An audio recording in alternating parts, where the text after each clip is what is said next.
अस्सलाम वालेकुम स्टूडेंट्स।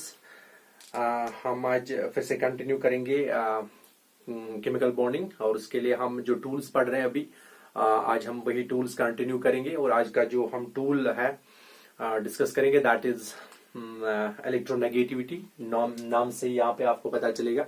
इसको हम बहुत ही डीप पढ़ेंगे, बहुत ही ज्यादा पढ़ेंगे। इसके लिए हमें 3-4 लेक्चर्स मुझे लगता है शायद लगेंगे, जहां पर कि इसको कोचिंग इंस्टीट्यूट्स में या कहीं पे भी आप देखोगे कि ज्यादा से ज्यादा एक लेक्चर में इसको कंप्लीट करते हैं, आधे घंटे में कंप्लीट करते हैं। लेकिन हम इसको बहुत ही ज्यादा खींचेंगे क्योंकि पूरी ऑर्गेनिक केमिस्ट्री और इनऑर्गेनिक केमिस्ट्री इसी पे डिपेंड करेंगी, और हम इसको इंशाल्लाह रहमान अच्छे से पढ़ेंगे, ठीक है ना। तो आज हम कंटिन्यू करेंगे अपना जो केमिकल बॉन्डिंग है उसका नेक्स्ट लेक्चर, जो कि हमें इस some tools which are used in the chemical bonding. तो इसमें हमने प्रीवियस लेक्चर में पढ़ा था इलेक्ट्रॉनिक कॉन्फ़िगरेशन, और इलेक्ट्रॉनिक कॉन्फ़िगरेशन के बाद हमने पढ़ा था वैलेंसी का कंसेप्ट। तो आज हम थर्ड पढ़ेंगे दैट इज इलेक्ट्रोनेगेटिविटी, ठीक है ना। Let's start. इलेक्ट्रोनेगेटिविटी को पढ़ने से पहले हम थोड़ा बहुत कोवेलेंट बॉन्ड को डिस्कस करेंगे। उसके बाद हम इलेक्ट्रोनेगेटिविटी को लंबा खींचेंगे ताकि हमारा जो मेन मकसद होता है दैट इज प्रोफेशनल एग्जाम, वहां पे जितने भी न्यूमेरिकल्स पूछे जाएंगे related with that of electronegativity, वो सब के सब हम सॉर्ट आउट करें। तो इसलिए हम इस इलेक्ट्रोनेगेटिविटी को आगे थोड़ा जो है वो लंबा खींचेंगे, ठीक है। तो पहले हम डिस्कस करेंगे bond that is covalent bond. पहले आपको पता है कि हम एक मॉलिक्यूल को यहां पे लेंगे। मानो आपके पास मॉलिक्यूल है दैट इज हाइड्रोजन मॉलिक्यूल, ठीक है।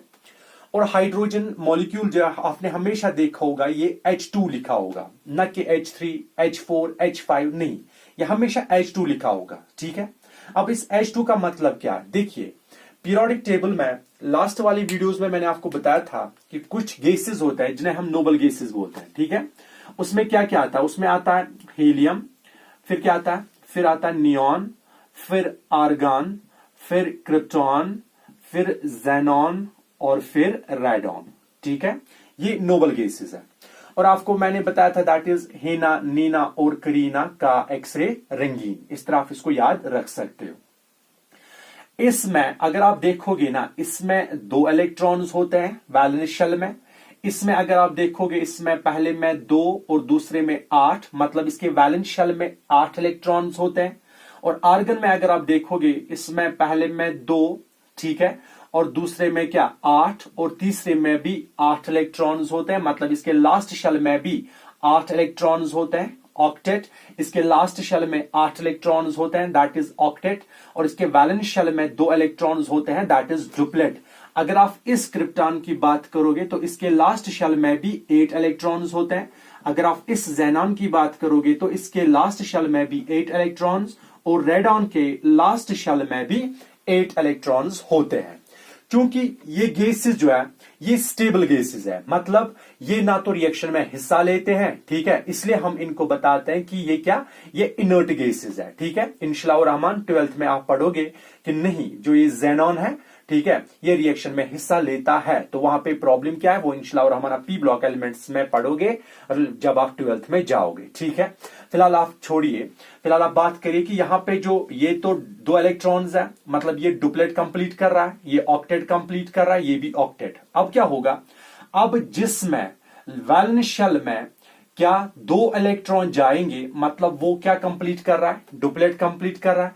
और जिसके वैलेंस शेल में 8 इलेक्ट्रॉन जाएंगे, ठीक है ना, तो मतलब वो ऑक्टेट कंप्लीट कर रहा है। क्या कर रहा है, ऑक्टेट कंप्लीट कर रहा है। अब दुनिया में जो भी मॉलिक्यूल्स है या जो भी एटम्स है वो कोशिश करेंगे कि हम या तो डुप्लेट कंप्लीट करें या तो क्या ऑक्टेट कंप्लीट करें, ठीक है ना। तो वो चाहेंगे कि हमारी कॉन्फ़िगरेशन कैसी हो, ऐसी कॉन्फ़िगरेशन हो जो कि नोबल गैसेस की है, ठीक है। इसलिए जो H2 है ये कोशिश करेगा कि मुझे नोबल गैसेस की कॉन्फ़िगरेशन होनी चाहिए। तो हम लिखेंगे नियरेस्ट नोबल गैस कॉन्फ़िगरेशन, मतलब ये चाहेगा कि मेरे पास कौन सी कॉन्फ़िगरेशन हो, नियरेस्ट नोबल गैस कॉन्फ़िगरेशन। और हर कोई चाहेगा कि हमें वही कॉन्फ़िगरेशन होनी चाहिए जो कि इन नोबल गैसेस में कॉन्फ़िगरेशन मौजूद है। वो क्या है, या तो डुप्लेट या तो ऑक्टेट, ठीक है ना।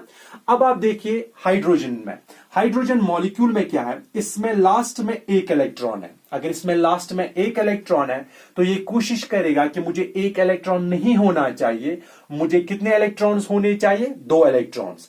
अब 2 इलेक्ट्रॉन इसको होने चाहिए तो करेगा क्या? ये दूसरे हाइड्रोजन के साथ मिलके, जिस हाइड्रोजन के पास कोई एक इलेक्ट्रॉन है, अगर ये दोनों इलेक्ट्रॉन्स, ठीक है, आपस में कंट्रीब्यूट करेंगे, क्या करेंगे? कंट्रीब्यूट एटम्स, सॉरी इलेक्ट्रॉन्स, ठीक है ना।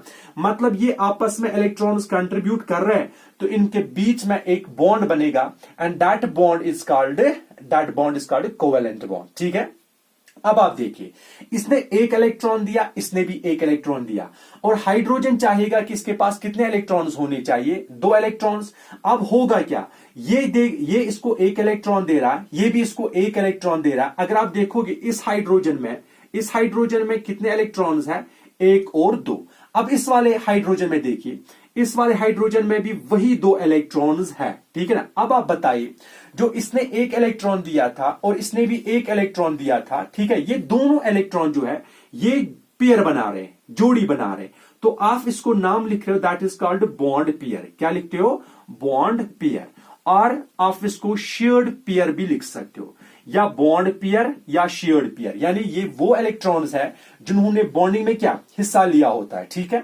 अब यहां पे 2 इलेक्ट्रॉन्स ने बॉन्डिंग में हिस्सा लिया, और जब ये 2 इलेक्ट्रॉन्स बॉन्डिंग में हिस्सा ले रहे हैं तो मतलब इनके पास 2 इलेक्ट्रॉन्स आए, और 2 इलेक्ट्रॉन जब आ रहे हैं वो किसके पास है? हीलियम के पास। तो मतलब ये कोशिश कर रहा है कि इसकी कॉन्फ़िगरेशन भी वैसी हो जैसे कि किन की है? नोबल गैसेस की। मतलब ये फिर डुप्लेट कंप्लीट कर रहा है, ठीक है।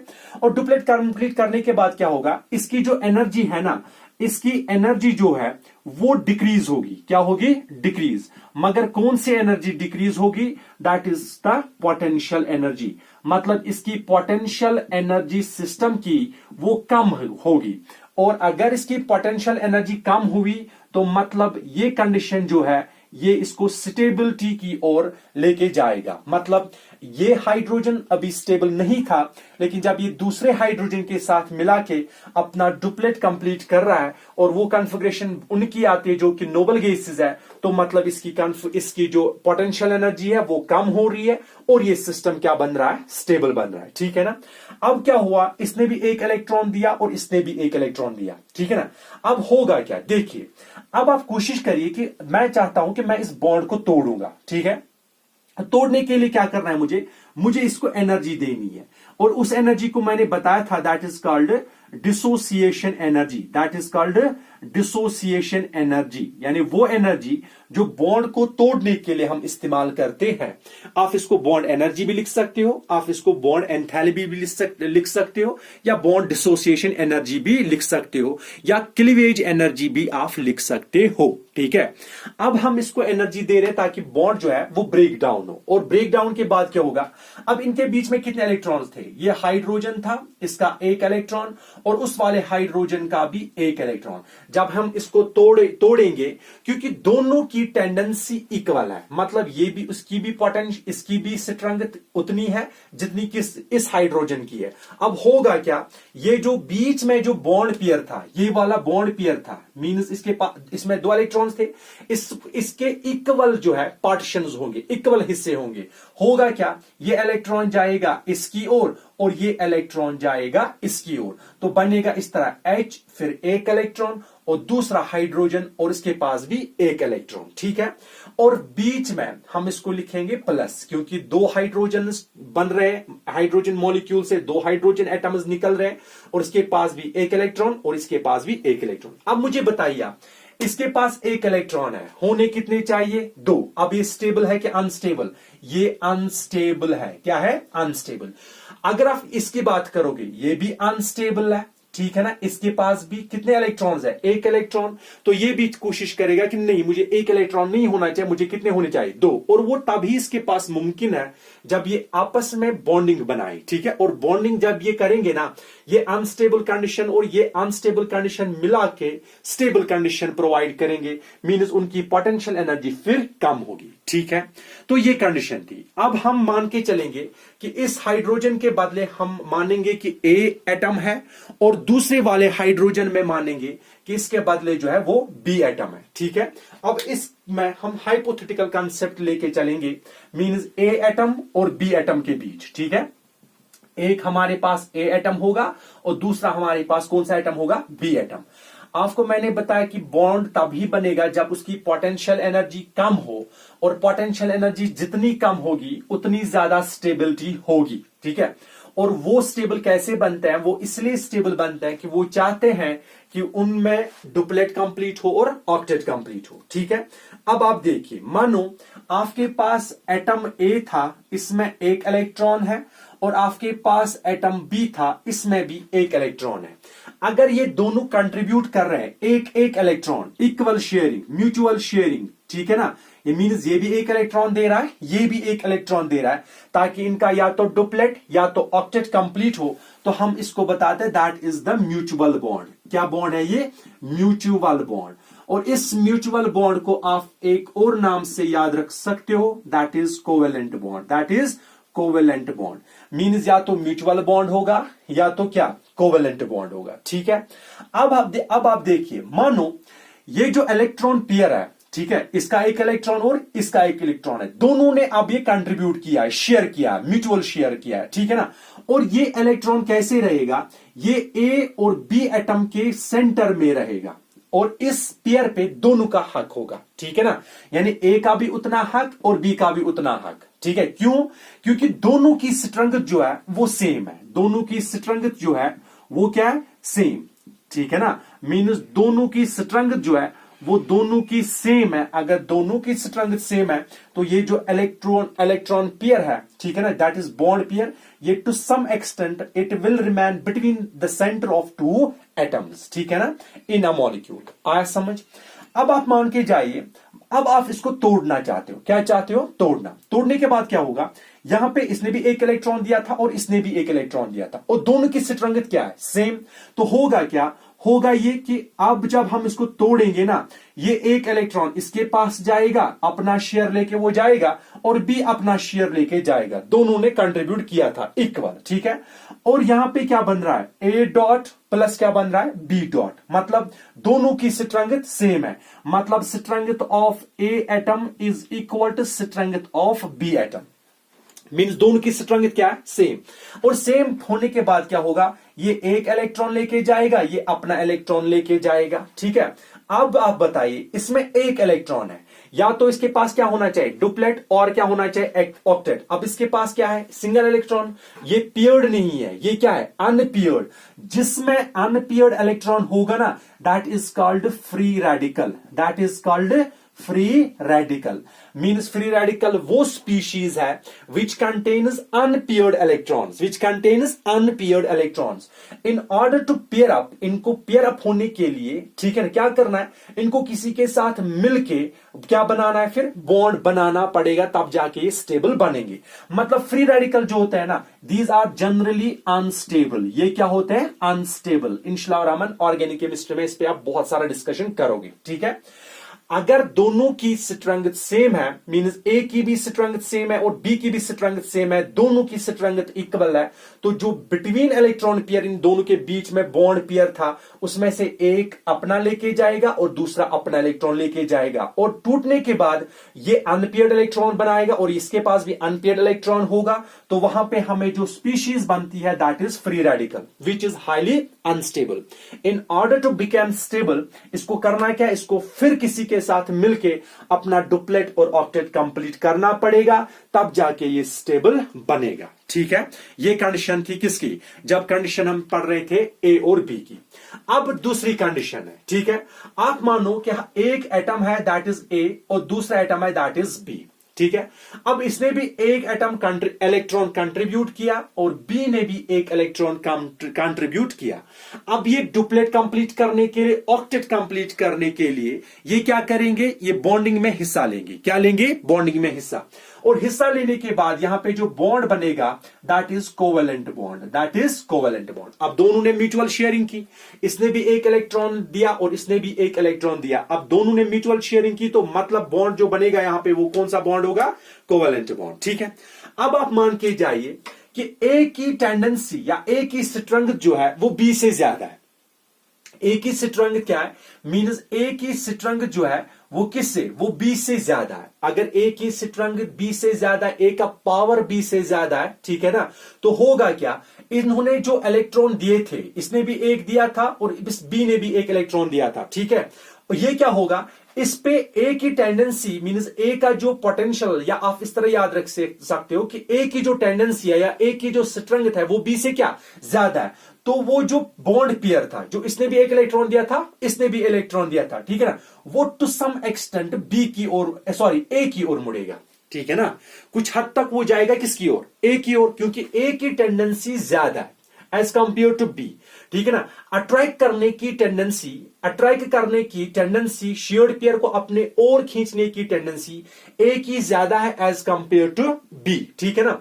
और जो सेंटर में इलेक्ट्रॉन थे, जो अभी सेंटर में थे, क्योंकि दोनों की स्ट्रेंथ यहां पे सेम थी, अब यहां पे दोनों की स्ट्रेंथ सेम नहीं है, यहां पे एक की स्ट्रेंथ ज्यादा है और दूसरे की कम, तो जिसकी ज्यादा स्ट्रेंथ है इलेक्ट्रॉन पेयर जो है वो उसी की ओर शिफ्ट करेगा, ठीक है ना। तो उस टाइम फ्री रेडिकल जो, अगर आप इसको तोड़ोगे ना, तो उस टाइम फ्री रेडिकल नहीं बनेगा। तो उस टाइम क्या बनेगा, जब आप इसको तोड़ोगे, ठीक है ना, उस टाइम ये होगा, ये बी का इलेक्ट्रॉन अपने साथ लेके जाएगा, ठीक है ना, और अपने साथ जब ये लेके जाएगा ना, तो उस टाइम ये बन सकता है ए पॉजिटिव, ठीक है ना, और फिर क्या बन सकता है बी नेगेटिव, क्योंकि सॉरी ए नेगेटिव, क्योंकि इलेक्ट्रॉन ले रहा है ए नेगेटिव और बी इलेक्ट्रॉन इसको क्या दे रहा है, मतलब वहां पे क्या बनेगा बी पॉजिटिव, ठीक है ना। और ये ए नेगेटिव और बी पॉजिटिव जो ये कंडीशन है, ये एप्लीकेबल है सिर्फ आयोनिक बॉन्ड्स के लिए, ठीक है ना।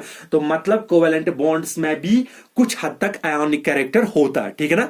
और इंशाल्लाह इसके लिए हम पढ़ेंगे, that is called Henrys Smith rule, that is the percentage of ionic character in covalent bond, वो आगे जाके हम पढ़ेंगे। फिलहाल आप उस पर ज्यादा ये फोकस ना करिए, फिलहाल आप बेस से स्टार्ट करिए, उसके बाद हम इसको पढ़ेंगे ही अच्छे से। एक कंडीशन ये, जब दोनों की स्ट्रेंथ सेम है, जो इलेक्ट्रॉन पेयर है वो सेंटर में रहेगा और टूटने के बाद एक इलेक्ट्रॉन एक की ओर जाएगा, दूसरा इलेक्ट्रॉन दूसरे की ओर शिफ्ट होगा, तो उस टाइम अनपेयर्ड इलेक्ट्रॉन की कंडीशन आएगी, दैट इज फ्री रेडिकल। और फ्री रेडिकल जैसे बना, that is the highly unstable condition. और इनको स्टेबल करने के लिए क्या होना चाहिए, ये बॉन्डिंग में हिस्सा लेंगे। और अगर ये कंडीशन थी A is more stronger than that of B, तो होगा कि जो इलेक्ट्रॉन पेयर है वो सेंटर में लाई नहीं करेगा, वो ए की ओर ज्यादा मुड़ेगा, क्योंकि ए की स्ट्रेंथ जो है, ए की टेंडेंसी जो है वो ए बी से ज्यादा। और तीसरी, ये तो फर्स्ट कंडीशन थी, ठीक है, और सेकंड कंडीशन तो ये थी, ठीक है ना। और थर्ड कंडीशन मानिए आप कि अब बी की टेंडेंसी क्या ज्यादा है, ठीक है ना। अब आप मानिए कि ए है और बी है, ठीक है ना, इसके बीच में भी कोवेलेंट बॉन्ड है और कोवेलेंट बॉन्ड में बी की टेंडेंसी ज्यादा है। अगर बी की टेंडेंसी क्या ए से ज्यादा है, बी की टेंडेंसी ए से ज्यादा है, ठीक है ना, तो जो इलेक्ट्रॉन पेयर है, जो ए और बी के बीच में इलेक्ट्रॉन पेयर था, क्योंकि बी की टेंडेंसी ज्यादा है, वो शिफ्ट करेगा किसकी ओर, बी की ओर, एज कंपेयर टू ए। यानी ए और बी के सेंटर में नहीं होगा वो इलेक्ट्रॉन पेयर, वो टू सम एक्सटेंट मूव करेगा किसकी ओर, बी की ओर, ठीक है ना। अब आप यहां पे देखिए, यहां पे दो कंडीशंस बनते हैं, ठीक है, तीन कंडीशंस। एक, जब दोनों की स्ट्रेंथ, इलेक्ट्रॉन खींचने की स्ट्रेंथ दोनों की सेम होगी, तो उस टाइम जो इलेक्ट्रॉन पेयर है वो टू सम एक्सटेंट वो सेंट्रल में लाई करेगा। और अगर ए की टेंडेंसी ज्यादा है इलेक्ट्रॉन खींचने की एज कंपेयर टू बी, तो उस टाइम जो इलेक्ट्रॉन पेयर है वो शिफ्ट करेगा ए की ओर। या अगर बी की टेंडेंसी ज्यादा है एज कंपेयर टू ए, तो वो इलेक्ट्रॉन पेयर शिफ्ट करेगा बी की ओर। तो वो इस टाइम ए और बी के बीच में नहीं, बल्कि बी के नजदीक ज्यादा क्लाउड होगा, किनका, इलेक्ट्रॉन्स की, यानी इलेक्ट्रॉन की डेंसिटी जो है वो बी के ज्यादा नजदीक होगी, ठीक है ना। अब यहां पे क्या हो रहा है, यहां पे कंडीशन हो रही है कि हम यहां पे बॉन्ड्स को तोड़ रहे हैं। एक कंडीशन में तो अनस्टेबल फैक्टर जनरेट हो रहा था, मतलब फ्री रेडिकल, और इनमें से कैटाइन और एनाइन बन रहा है, ठीक है ना। अब अगर आप देखोगे, ठीक है, दो पॉसिबिलिटीज फिर से जनरेट हो रही है। एक, अगर दोनों एटम्स की टेंडेंसी इलेक्ट्रॉन खींचने की इक्वल है, तो उस टाइम क्या होगा, अगर दोनों एटम्स में एक की टेंडेंसी ज्यादा है और दूसरे की टेंडेंसी कम, तो उस टाइम क्या होगा, ठीक है। तो अगर दोनों की, ठीक है, अगर दोनों की टेंडेंसी, मानो ए और बी हमारे पास है, तो इनके बीच में इलेक्ट्रॉन पेयर सेंटर में लाई कर रहा है और दोनों की आप मानिए दोनों की टेंडेंसी खींचने की, इस इलेक्ट्रॉन पेयर को खींचने की दोनों की टेंडेंसी सेम है, ठीक है। और सेम अगर दोनों की है तो इसको तोड़ दे, जब आप तोड़ोगे ना, जब आप इसको क्लीवेज करोगे, तोड़ोगे मतलब ब्रेक डाउन करोगे इस बॉन्ड को, ठीक है ना, तो आप यहां पे लिखेंगे कि ये क्लीवेज हो रहा है। क्या हो रहा है? क्लीवेज, ठीक है, मतलब आप तोड़ रहे हो। और होगा क्या, एक इलेक्ट्रॉन एक एटम की ओर जाएगा और दूसरा इलेक्ट्रॉन दूसरे एटम की ओर जाएगा। मैंने आपको अभी बताया कि वहां पे क्या बनेगा, फिर फ्री रेडिकल। क्या बनेगा? Free radical, which is highly unstable. और दोनों का इक्वल कंट्रीब्यूशन था और दोनों जब बॉन्ड जब टूट गया तो दोनों एक इलेक्ट्रॉन लेके गया और दूसरा अपना इलेक्ट्रॉन लेके गया। और इस वाले क्लीवेज को आप बताते हो that is called homolytic cleavage. That is called homolytic cleavage. और होमोलिटिक क्लीवेज का मतलब क्या है? When the strength of both atoms in a molecule are same and after applying energy, ठीक है ना, the bond dissociates, ठीक है ना। और होता क्या है कि एक इलेक्ट्रॉन ए की ओर जा रहा है और दूसरा इलेक्ट्रॉन बी की ओर जा रहा है, ठीक है ना, अपना अपना इलेक्ट्रॉन लेके जा रहे हैं, तो उस टाइम फ्री रेडिकल्स बनते हैं। और फ्री रेडिकल्स तभी बनेंगे जब कौन सी फिशन होगी या कौन सा क्लीवेज होगा? होमोलिटिक क्लीवेज, ठीक है। अब दूसरी कंडीशन, आपके पास ए, ठीक है ना, और बी की कंडीशन है। अब आप इसमें दो पॉसिबिलिटीज है। पॉसिबिलिटी नंबर 1, मानो ए की टेंडेंसी बी से ज्यादा है, ठीक है ना, और दूसरी कंडीशन वो कि ए की टेंडेंसी जो है वो बी से कम है। अभी मैंने आपको बताया, ठीक है ना। तब जाके जब आप बॉन्ड को तोड़ोगे, ठीक है ना, अगर ए की टेंडेंसी क्या ज्यादा है तो ये होगा, ए की टेंडेंसी ज्यादा तो ये दोनों इलेक्ट्रॉन अपनी ओर खींचेंगे और बी को ऐसे ही छोड़ेंगे, ठीक है ना। या इस वाली कंडीशन में अगर आप देखोगे तो यहां पे क्या होगा, क्योंकि बी जो है ए से ज्यादा टेंडेंसी है इसमें इलेक्ट्रॉन खींचने की, तो होगा क्या, ए पे अब कोई इलेक्ट्रॉन नहीं रहेगा, वो सब के सब किसके ओर जाएंगे? बी की ओर जाएंगे, ठीक है ना। अब यहां से लग रहा है कि ए ने इलेक्ट्रॉन लूज किया है, ठीक है ना, तो मतलब यहां पे चार्ज चढ़ेगा पॉजिटिव, और बी ने इलेक्ट्रॉन लग रहा है कि गेन किया, तो मतलब चार्ज क्या चढ़ेगा? नेगेटिव। और यहां से लग रहा है कि ए ने इलेक्ट्रॉन गेन किया, मतलब चार्ज चढ़ेगा नेगेटिव, और बी लग रहा है कि इसने इलेक्ट्रॉन दिया, मतलब चार्ज क्या चढ़ेगा? पॉजिटिव। मतलब यहां पे जो इलेक्ट्रॉन लूज करा है दैट इज कैटाइन, ठीक है, और जो इलेक्ट्रॉन गेन करा है दैट इज एनाइन। और यहां पे इलेक्ट्रॉन ये लूज कर रहा है, अब ए बना रहा है, यहां पे कैटाइन बन रहा है, और बी क्या बन रहा है? एनाइन बन रहा है, ठीक है ना। बट इसमें ना तो कैटाइन बन रहा है ना तो एनाइन, यहां पे तो क्या बन रहा है? Free radical. क्या बन रहा है? फ्री रेडिकल, ठीक है ना, फ्री रेडिकल। और अगर फ्री रेडिकल बन रहा है, ठीक है ना, और इसमें फ्री रेडिकल बन ही नहीं रहा, यहां पे पियर्ड इलेक्ट्रॉन है और इसमें भी पियर्ड है, ठीक है ना। अब अनपियर्ड का कंसेप्ट है नहीं, अब यहां पे क्या? पियर्ड का कंसेप्ट है। अगर पियर्ड का कंसेप्ट यहां पे है ना, ये क्लीवेज तब होगा, ये बॉन्ड तब टूटेगा जब दोनों की टेंडेंसी में फर्क होगी। अगर इसकी टेंडेंसी ज्यादा होगी तो इलेक्ट्रॉन पेयर इसकी ओर जाएगा, अगर बी की टेंडेंसी ज्यादा होगी तो बी इलेक्ट्रॉन पेयर बी की ओर जाएगा, ठीक है ना। तो ये पॉसिबल है तब जब क्लीवेज जो है वो होमोलिटिक ना हो, बल्कि क्या? हिटीरियोलिटिक क्लीवेज हो, ठीक है, हिटीरियोलिटिक क्लीवेज।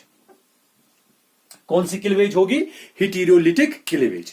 अब आपके पास दो टाइप्स के मॉलिक्यूल्स बनते हैं, एक होमोलिटिक मॉलिक्यूल्स, एक होमो एटॉमिक मॉलिक्यूल्स, और दूसरे hetero atomic molecules. Homolytic fission cleavage मैंने आपको बताया, होमो मानो आपके पास HCl है, डिफरेंट है दोनों, ठीक है ना। मानो आपके पास NaCl है, सोडियम क्लोराइड, दोनों डिफरेंट है, ठीक है ना। मानो आपके पास CH4 है और दोनों क्या है? दोनों क्या? डिफरेंट है। अब आप इसकी बात करिए, मानो इस वाले, ठीक है, इसमें आप एग्जांपल लीजिए H2, ठीक है ना, दोनों सेम है, ठीक है ना। माने Cl2, दोनों सेम है, N2 सेम, ठीक है ना, O2 सेम है, ठीक है ना, S6, ठीक है ना, या S8 भी लिख सकते हो, सेम है, ठीक है ना, या P4 सेम है, ठीक है ना। मतलब क्या, यहां पे दो हाइड्रोजन है, दो हाइड्रोजन के बीच में जो बॉन्ड पेयर होगा तोड़ने के बाद दोनों तो एटम्स हाइड्रोजन है। अब जब दोनों हाइड्रोजन है तो बॉन्ड तो जब टूटेगा सब अपना एक एक इलेक्ट्रॉन लेके जाएंगे, ठीक है ना। तो इस टाइम आप बताओगे कि इनमें जो क्लीवेज होगी वो होमो टाइप की होंगे, इसलिए इनको आप होमो एटॉमिक मॉलिक्यूल बोलते हैं। और इनमें जो क्लीवेज होगी वो हिटीरियो ये होगी, तो इसलिए आप हिटीरियोलिटिक क्लीवेज बोलते हो, ठीक है। इन शॉर्ट में ये था किसपे कोवेलेंट बॉन्ड में। कोवेलेंट बॉन्ड अगर आपको कोई आप बताएगा कि कोवेलेंट बॉन्ड क्या होता है, कोवेलेंट बॉन्ड वो बॉन्ड होता है, ठीक है ना, जो अपना ऑक्टेट और ऑक्टेट और डुप्लेट, और वो क्या करते हैं, उससे वो क्या करते हैं, अपना पोटेंशियल एनर्जी कम करते हैं, ठीक है। या इस तरह बता सकते हो सिंपल डिफिनेशन इसकी कि जहां पे म्यूचुअल शेयर ऑफ इलेक्ट्रॉन्स होगा, ठीक है, जहां पे इक्वल कंट्रीब्यूशन होगी, ठीक है ना। एग्जांपल अगर आप देखोगे एक और, फॉर एग्जांपल हाइड्रोजन और हाइड्रोजन में सिंगल बॉन्ड, ऑक्सीजन और ऑक्सीजन में मतलब O2 मॉलिक्यूल, ठीक है ना, डबल बॉन्ड। आप देखोगे नाइट्रोजन में फिर के मॉलिक्यूल में क्या होगा, ट्रिपल बॉन्ड, मींस H2 में सिंगल बॉन्ड, O2 में क्या डबल बॉन्ड, N2 में क्या ट्रिपल बॉन्ड। तो इस तरह सिंगल बॉन्ड भी बन सकता है, एक इलेक्ट्रॉन पेयर भी डोनेट हो सकता है, डबल बॉन्ड भी बन सकता है, डबल बॉन्ड बन सकता है, दो पेयर भी डोनेट हो सकते हैं, या 3 पेयर ऑफ इलेक्ट्रॉन्स भी डोनेट हो सकते हैं, ठीक है ना। तो जहां पे म्यूचुअल शेयरिंग ऑफ इलेक्ट्रॉन्स हो, जहां पे दोनों इलेक्ट्रॉन्स कंट्रीब्यूट करें बॉन्ड के लिए, तो उस टाइम उस बॉन्ड को हम बताते हैं that is called a covalent bond. और ये कोवेलेंट बॉन्ड इसलिए बनता ताकि वो अपना ऑक्टेट कंप्लीट करे और अपना डुप्लेट कंप्लीट करे। तो इसलिए हम बताते हैं दैट इज द उस टाइम हम बताते हैं कि इसको हम बताते हैं कि जो ये कोवेलेंट बॉन्ड है, इसकी जो ये एक्सप्लेनेशन दी गई थी वो दी थी लैंगमियर में, ठीक है, लैंगमियर और लिविस, इन दोनों ने इसकी इसमें की एक्सप्लेनेशन दी थी। तो इसलिए हम इलेक्ट्रोनेगेटिविटी को अब हम ब्रॉडली पढ़ेंगे, बहुत ही ज्यादा डीप पढ़ेंगे। तो अब हम इलेक्ट्रोनेगेटिविटी को अच्छे से मतलब इलॉबरेट करेंगे। देखिए इलेक्ट्रोनेगेटिविटी का मतलब क्या है। अभी मैंने आपको बताया कि हमारे पास एक एटम है दैट इज ए और बी, और इन्होंने इलेक्ट्रॉन जो पेयर है कोवेलेंट बॉन्ड बनाया है। क्या बनाया है, कोवेलेंट बॉन्ड। अगर दोनों की टेंडेंसी सेम है इलेक्ट्रॉन लेने की, ठीक है ना, तो होगा क्या, ये अपना इलेक्ट्रॉन लेके जाएगा, ये अपना इलेक्ट्रॉन लेके जाएगा, या इलेक्ट्रॉन पेयर इन दोनों के बीच में रहेगा, ठीक है ना, जब बॉन्डिंग में होगा। अब कोवेलेंट बॉन्ड में क्या हो रहा है, मानो अगर दोनों में से एक की टेंडेंसी ज्यादा है, ठीक है ना, तो होगा क्या, तो इलेक्ट्रॉन पेयर उसकी ओर शिफ्ट करेगा, ठीक है ना।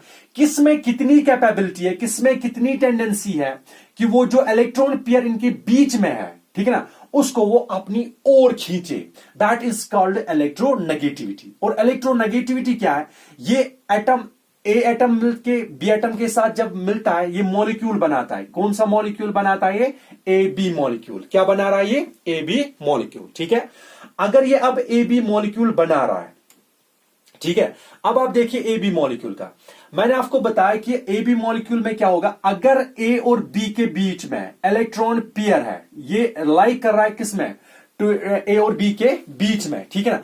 अगर ए की टेंडेंसी, खींचने की टेंडेंसी, इस इलेक्ट्रॉन पेयर को खींचने की टेंडेंसी ज्यादा है एज कंपेयर टू बी, और बी को खींचने की टेंडेंसी ज्यादा है एज कंपेयर टू ए, ठीक है ना, इस खींचने की टेंडेंसी को हम बताते हैं दैट इज इलेक्ट्रोनेगेटिविटी। और इलेक्ट्रोनेगेटिविटी का मतलब क्या है, tendency of an atom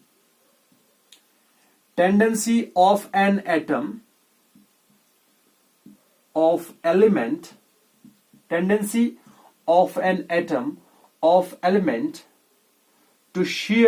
to attract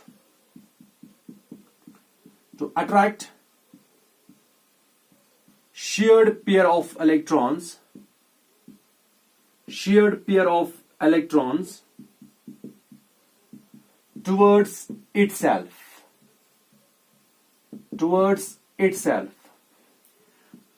in a covalent bond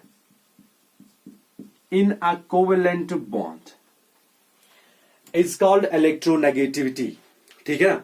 Electronegativity is the tendency of an atom of element to attract sheer pair of electron towards itself in a covalent bond.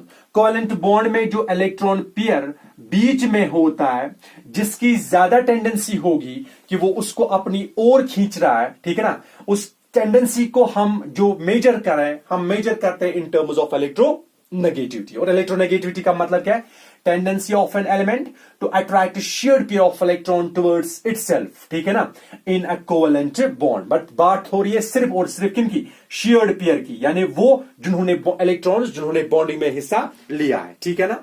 अब यहां पे bonding की बात कर रहे हैं, मतलब यहां पे एक एटम दूसरे एटम के साथ मिल रहा है, अकेले एटम एग्जिस्ट नहीं कर रहा है यहां पे एक एटम मिल रहा है किसके साथ, दूसरे एटम के साथ। तो मतलब जो ये इलेक्ट्रोनेगेटिविटी है, ठीक है ना, it is the property of bonded atom.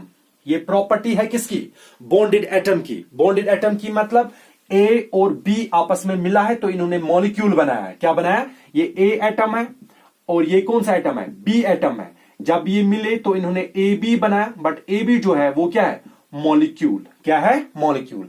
But हम जब मॉलिक्यूल की बात करेंगे ना, तब जाके कंसेप्ट आएगा किसका? इलेक्ट्रोनेगेटिविटी का। इसलिए मैंने आपको बताया electronegative is the property of what? Bonded atom in a molecule. मतलब जो एटम किसके साथ होगा? बॉन्डेड फॉर्म में होगा, दूसरे एटम के साथ मिला होगा और मॉलिक्यूल बनाया होगा। ठीक है ना?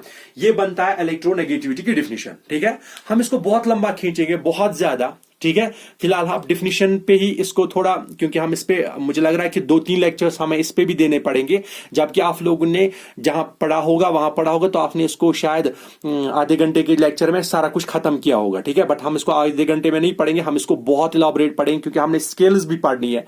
हम इंशाल्लाह रहमान इसको बहुत अच्छे से पढ़ेंगे। ठीक है, देखिए अब मैं आपको एक बात बता रहा हूं यहां पे, जो इलेक्ट्रोनेगेटिविटी है, ठीक है ना, इलेक्ट्रोनेगेटिविटी, इसकी सिंबल जो है दैट इज काई, CII। ठीक है ना, दैट इज सॉरी काई। ठीक है, KII।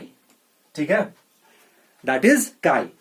इलेक्ट्रोनेगेटिविटी जो है उसका सिंबल जो है वो काई है। तो आपको काई जो पता है दैट इज, ये इसका सिंबल है, इसको काई कहते हैं। जैसे आप लेमडा को, लेमडा जो है, या आप ओमेगा लिखते हो, वैसे आप इलेक्ट्रोनेगेटिविटी का साइन जो है वो ये है, दैट इज काई। अब आपको समझ में आया होगा कि इलेक्ट्रोनेगेटिविटी क्या होता है। इलेक्ट्रोनेगेटिविटी जो है वो है कि आप जो है एक मॉलिक्यूल में एक एटम की कितनी टेंडेंसी है कि वो अब इलेक्ट्रॉन पेयर जो है, मगर कौन सा? शेयर्ड पेयर, बॉन्ड पेयर, वो उसको क्या अपनी ओर खींचे। ठीक है ना, that is the what? That is electronegativity. और electronegative means tendency of an atom to attract shared pair of electron towards itself. ठीक है, ये था क्या? इलेक्ट्रोनेगेटिविटी की डिफिनेशन। ठीक है, एक और टर्म है that is called electron affinity.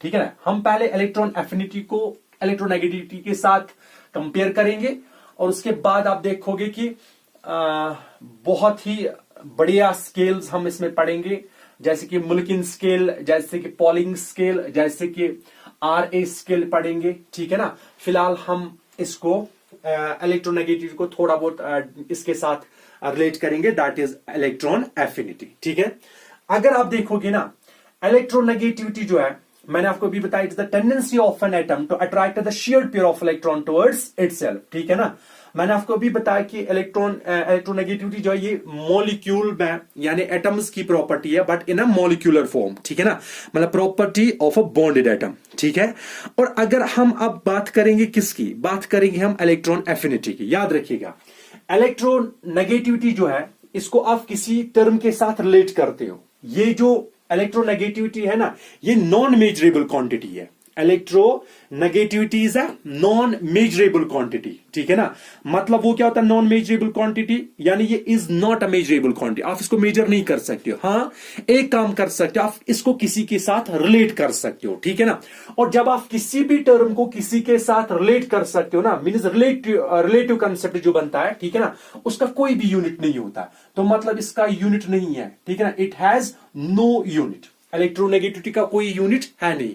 अगर आप देखोगे ना कभी वैल्यू, तो इसका वैल्यू इस तरह होगा 4.0, 2.5, इसी तरह, पीछे से कुछ नहीं लगा होगा, ना सेंटीमीटर, मीटर, ठीक है ना, ग्राम, ऐसा कुछ नहीं है, कोई भी यूनिट इसमें नहीं है, क्योंकि ये मेजरेबल क्वांटिटी नहीं है। और ये मेजरेबल क्वांटिटी अगर नहीं है, ये आप रिलेटिव क्वांटिटी है, मतलब रिलेटिव डिफिनेशन है, रिलेटिव टर्म है, तो इसको आप किसी के साथ रिलेट कर सकते हो। अगर इसको रिलेट करोगे तो मतलब उस टाइम जो ये बनेगा क्या? ये बनेगा फिर ये रिलेटिव टर्म बनेगी, तो इसका कोई यूनिट नहीं होता है। ठीक है ना, और अगर इलेक्ट्रोनेगेटिविटी को हम अब जो है करेंगे रिलेट किसके साथ? इलेक्ट्रॉन एफिनिटी के साथ। किसके साथ? Electron affinity. इलेक्ट्रॉन एफिनिटी, याद रखिए, इलेक्ट्रॉन एफिनिटी। ठीक है ना, इसको आप EA से भी लिख सकते हो, दैट इज इलेक्ट्रॉन एफिनिटी। आगे जाके हम बॉर्न हेबर साइकिल पढ़ेंगे, और इलेक्ट्रोनेगेटिविटी का आप काई से लिख सकते हो, और फिलहाल यहां से आप EN लिखो, मतलब इलेक्ट्रोनेगेटिविटी। अब हम इलेक्ट्रोनेगेटिविटी और इलेक्ट्रॉन एफिनिटी को पढ़ेंगे। ठीक है, एफिनिटी का मतलब क्या है? देखिए, इलेक्ट्रॉन एफिनिटी, जिसको ज्यादा होगा, एफिनिटी होगा किसके साथ? इलेक्ट्रॉन के साथ, मतलब इलेक्ट्रॉन के साथ ज्यादा लगाव होगा। ठीक है ना, और यहां पे भी हम पढ़ रहे थे अभी क्या? इलेक्ट्रॉन नेगेटिविटी, जिसको जो इलेक्ट्रॉन को अपनी ओर खींचे। खींचना एक होता है, ठीक है ना। और खींचना एक होता है कि अट्रैक्ट करना और दूसरा होता है एक्सेप्ट करना, ठीक है ना। यहां पे क्या हो रहा है, यहां पे अट्रैक्ट होता है एक साइड की ओर, और यहां पे अट्रैक्ट नहीं, यहां पे क्या एक्सेप्ट होता है, ठीक है ना। और देखिए मानो आपके पास क्या है, आपके पास ये है कि मानो एक फिलहाल हम इसको मैंने भी बताया, this is the tendency, electronegativity is a tendency to what, electronegativity is a tendency to attract a shared pair of electron. Electronegativity is the tendency to attract a shared pair of electron, to attract shared pair or bonded pair of electrons, bonded pair of electrons, ठीक है ना। और यहां पे देखिए affinity, यहां पे बात हो रही है किसकी, एफिनिटी की, जिसको ज्यादा लगाव होगा किसके साथ, इलेक्ट्रॉन्स के। मगर यहां पे अट्रैक्ट हो रहा है, पर यहां पे अट्रैक्ट की बात नहीं है, यहां पे एक्सेप्ट की बात है, ठीक है ना। तो यहां पे क्या लिखोगे आप, tendency of an atom to, यहां पे मैंने लिखा to attract shared pair of electron towards itself. तो यहां पे क्या लिखेंगे, tendency of atom to attract नहीं, टू एक्सेप्ट इलेक्ट्रॉन। यहां पे एक्सेप्ट होता है और यहां पे क्या हो रहा है, यहां पे क्या अट्रैक्ट होता है। अब ये कंसेप्ट क्या है, एक में आपने लिखा एक्सेप्ट और दूसरे में लिखा अट्रैक्ट। अब इनमें क्या फर्क है, इनमें फर्क है। कुछ एटम्स ऐसे होंगे जो अट्रैक्ट करेंगे लेकिन वो एक्सेप्ट नहीं करते, और कुछ एटम्स ऐसे आपको मिलेंगे जो कि एक्सेप्ट करेंगे इलेक्ट्रॉन लेकिन अट्रैक्ट नहीं करेंगे, ठीक है। आपको मैं एग्जांपल दूंगा। मानो आपके पास क्लोरीन है, एक क्लोरीन, ठीक है ना, आपके पास क्या है, क्लोरीन, ठीक है ना, हेलोजन। और मानो आपके पास एक एलिमेंट है दैट इज फ्लोरीन, ठीक है ना। एक आपके पास क्लोरीन है और एक आपके पास क्या, फ्लोरीन है, ठीक है। आप अगर देखोगे ना फ्लोरीन और क्लोरीन, फ्लोरीन का साइज जो है, साइज ऑफ फ्लोरीन वो छोटा है, वो स्मॉल है। पीरियोडिक टेबल में सबसे स्मॉल छोटा साइज जो है ना दैट इज फ्लोरीन, ठीक है। और क्लोरीन जो है, क्लोरीन का सबसे छोटा साइज जो है, अभी फ्लोरीन का छोटा था और क्लोरीन का थोड़ा बहुत क्या बड़ा है, ठीक है ना। साइज जो है, ठीक है ना, बिगर या लार्जर आप लिख सकते हो देन फ्लोरीन, यानी फ्लोरीन से इसका साइज क्या बड़ा है, ठीक है ना। फ्लोरीन का साइज स्मॉल है और क्लोरीन का साइज क्या बड़ा है, ठीक है ना। अब आप देखिए फ्लोरीन में टेंडेंसी है, फ्लोरीन जो है इसकी टेंडेंसी है, क्या टेंडेंसी, इट अट्रैक्ट इलेक्ट्रॉन्स, ठीक है ना, आसानी के साथ ये इलेक्ट्रॉन को अट्रैक्ट करता है, ठीक है। मानो आपके पास फ्लोरीन है, आप मान इस तरह लिखिए आप, ठीक है ना, आपके पास हाइड्रोजन फ्लोराइड है HF, ठीक है। और होता है क्या, हाइड्रोजन भी एक इलेक्ट्रॉन देता है और फ्लोरीन के लास्ट में कितने इलेक्ट्रॉन है, 7 इलेक्ट्रॉन्स, ठीक है ना। अब इसको 8 चाहिए कंप्लीट करने के लिए, इसको 1 चाहिए, तो बनेगा यहां से, अगर आप बॉन्ड देखो तो कौन सा बॉन्ड बनेगा, म्यूचुअल बॉन्ड, मतलब कोवेलेंट बॉन्ड। अगर आप देखोगे यहां पे बनेगा ये H, ठीक है, इसने भी एक इलेक्ट्रॉन दिया, इसने भी एक इलेक्ट्रॉन दिया, मतलब बीच में कितने इलेक्ट्रॉन्स है, 2 इलेक्ट्रॉन्स है, ठीक है ना। और फ्लोरीन, ठीक है ना। और फ्लोरीन क्या कर रहा है, क्योंकि फ्लोरीन का साइज जो है वो छोटा है, क्या है, छोटा।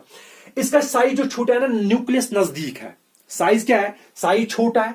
अगर साइज छोटा है तो छोटा मतलब न्यूक्लियस जो है ना वो नजदीक है। अगर आप इलेक्ट्रॉन को देखोगे ना, इस वाले पेयर को, ये बीच में नहीं होगा, ये फ्लोरीन की ओर ज्यादा मुड़ेगा, मतलब ये इस तरह होगा, हाइड्रोजन फिर थोड़ा गैप रहेगी और फिर फ्लोरीन के पास ये 2 इलेक्ट्रॉन ज्यादा रहेंगे, मतलब इलेक्ट्रॉन क्लाउड की डेंसिटी जो है वो फ्लोरीन के पास ज्यादा होगी एज कंपेयर टू हाइड्रोजन, ठीक है।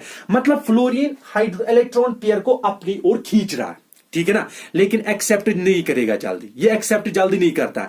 क्यों एक्सेप्ट जल्दी नहीं करता है, ये तो अट्रैक्ट कर रहा है अपनी ओर, ठीक, मगर एक्सेप्ट नहीं कर रहा है, ठीक है, क्योंकि इसका साइज क्या है, स्मॉल।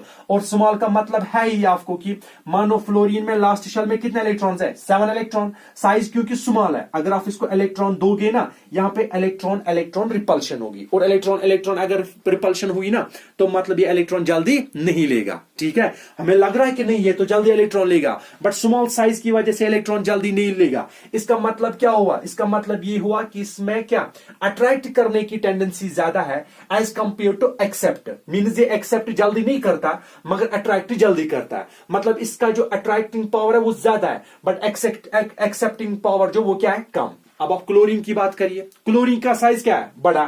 क्लोरीन का साइज अगर बड़ा होगा ना, टेंडेंसी जो है इलेक्ट्रॉन पेयर खींचने की वो क्या होगी? कम, एज कंपेयर टू फ्लोरीन। ठीक है ना?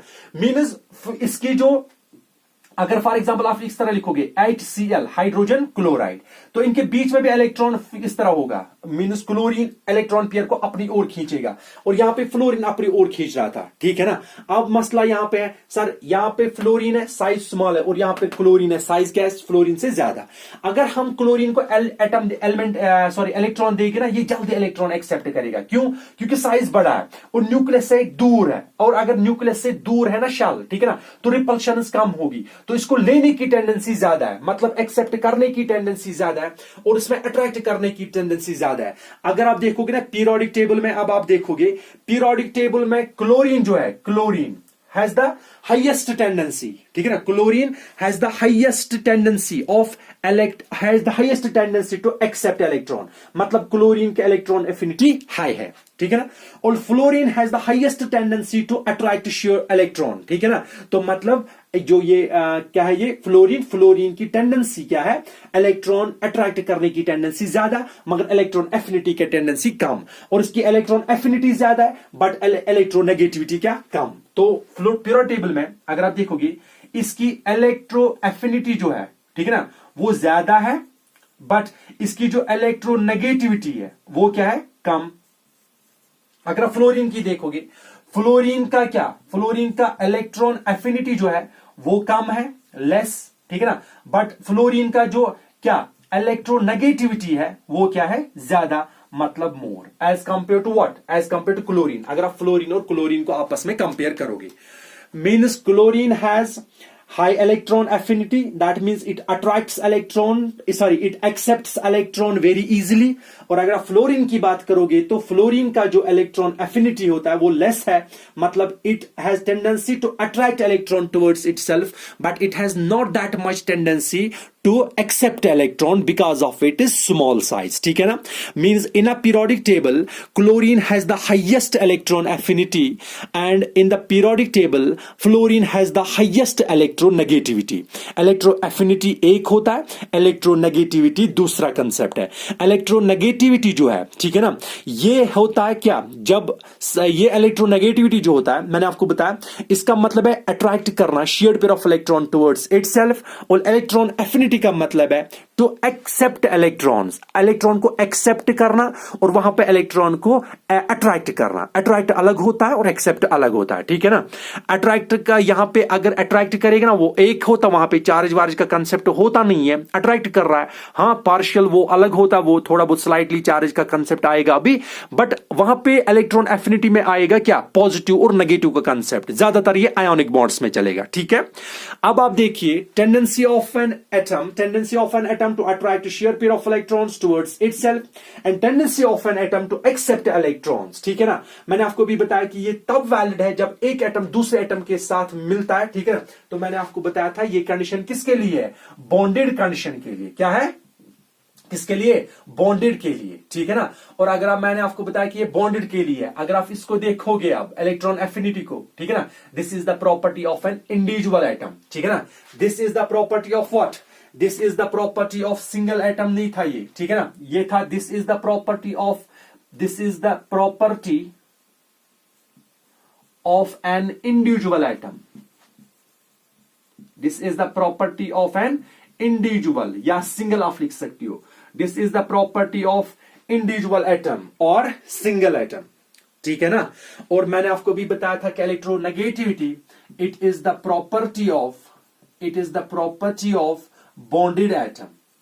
ठीक है ना? बॉन्डेड एटम, ये एक एटम की अपनी कैपेबिलिटी है इलेक्ट्रॉन को एक्सेप्ट करने की, बट ये एक एटम की कैपेबिलिटी, ये एक एटम की टेंडेंसी है इलेक्ट्रॉन को अपनी ओर खींचने की, बट यहां पे मॉलिक्यूल फॉर्म में रहेगा, पर यहां पे सिंगली इंडिविजुअली इलेक्ट्रॉन जो है वो क्या कहते हैं उसे कि सिंगली एटम होगा। ठीक है ना? उसमें टेंडेंसी कितनी होगी कि इलेक्ट्रॉन एक्सेप्ट करा, दैट इज इलेक्ट्रॉन एफिनिटी। ठीक है ना? मैंने अभी फ्लोरीन क्लोरीन को बताया। तो अभी मैंने आपको बताया कि इलेक्ट्रोनेगेटिविटी जो है इसको आप रिलेट कर रहे हो किसी के साथ, ठीक है ना, तो इसका मैंने भी बताया कि it is not a measurable quantity, ठीक है ना। अगर ये मेजरेबल क्वांटिटी है ही नहीं तो मैंने बताया भी हम इसको रिलेट करते हैं, ठीक है ना, तो इसके बस रिलेटिव वैल्यूज होंगी, ठीक है ना। इसलिए मैंने आपको बोला it only has relative values, इसके पास होंगे क्या, रिलेटिव वैल्यूज होंगे। और अगर इसके रिलेटिव वैल्यूज हुए तो मतलब इसका कोई यूनिट नहीं होगा फिर, क्योंकि रिलेटिव टर्म्स का या रिलेटिव वैल्यूज का कोई यूनिट नहीं होता, ठीक है। और क्योंकि ये इन एक एलिमेंट की टेंडेंसी है इलेक्ट्रॉन को एक्सेप्ट करने की, तो इसमें यूनिट जरूर होगा, ठीक है ना। और इसमें क्या यूनिट होगा, इसका यूनिट जो है दैट इज एब्सोल्यूट यूनिट, इसका यूनिट फिर होगा, इसका एब्सोल्यूट वैल्यू होगा, क्या होगा, एब्सोल्यूट वैल्यू। और इसका क्या वैल्यू होगा, रिलेटिव वैल्यू, मतलब कोई यूनिट नहीं, ठीक है। और इसका एब्सोल्यूट वैल्यू जो होगा वो एब्सोल्यूट वैल्यू वो होता है इलेक्ट्रॉन वोल्ट पर एटम हो सकता है, और that is kilo joules per मोल, ठीक है। या इसका क्या होगा, इलेक्ट्रॉन वोल्ट पर एटम और किलो जूल्स पर मोल, ठीक है। ये था इन शॉर्ट में इलेक्ट्रोनेगेटिविटी का कंसेप्ट। अभी इस पे बहुत डिस्कस करेंगे हम, बहुत, मुझे लगता है 1-2 लेक्चर्स और एक आएगा अभी, लेकिन फिलहाल क्योंकि वीडियो तो उतना लंबा नहीं बन रहा है, ठीक है ना, क्योंकि नेट भी स्लो चल रहा है, तो हम कोशिश करेंगे अब कल फैक्टर्स पढ़ेंगे जिन पे इलेक्ट्रोनेगेटिविटी डिपेंड करता है, और उसके बाद हम पढ़ेंगे स्केल्स, ठीक है ना, ऑफ इलेक्ट्रोनेगेटिव, जिनसे हम इलेक्ट्रोनेगेटिविटी मेजर करते हैं, और उनके बाद हम एप्लीकेशंस ऑफ इलेक्ट्रोनेगेटिविटी पढ़ेंगे, जो बहुत ही बेहतरीन और बढ़िया टॉपिक रहेगा, ठीक है ना। तो टू बी कंटिन्यूड।